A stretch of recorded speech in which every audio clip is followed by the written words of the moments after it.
Hi everyone, Brad here. Welcome to Airstream, Utah. And on this Maintenance Monday, I'm going to talk to you about your stabilizing jacks. Join me.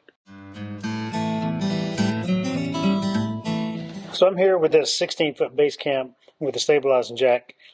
The stabilizing jacks on most models are very similar. You really get it to the changes when you get to the Classic. But for the most part, they're all very similar. Even with the Globetrotter and the Classic and the Pottery Barn that have the automatic ones, lubricating them is still a very similar process. So if you don't have a drill with a right size bit on it, you can get that, or you can do it with a manual crank that comes with the Airstream. But this is a pretty quick option.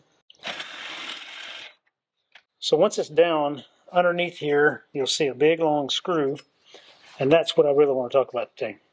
So back to my silicone spray, you have the hinges at the tops right here and down here on the feet, all the hinges, all the points where metal and metal move together, and then you have this giant screw. That's what you're turning as this thing goes up and down. So it really just moves along that screw. But what I want to get at is keep your stabilizing jacks lubricated. It makes moving them up and down much, much easier, and it keeps them from rusting and things like that. So take your silicone spray, spray each joint, and then spray along your screw, both sides of it. And once you're done with that, run it up and down a few times and keep it lubricated. Thanks for joining me today on this Maintenance Monday. Should you have any questions about your rig or anything on your rig, please give us a call, send us an email, or better yet, stop by. We'd love to help you out in person. Have a great day, everyone, and happy adventures.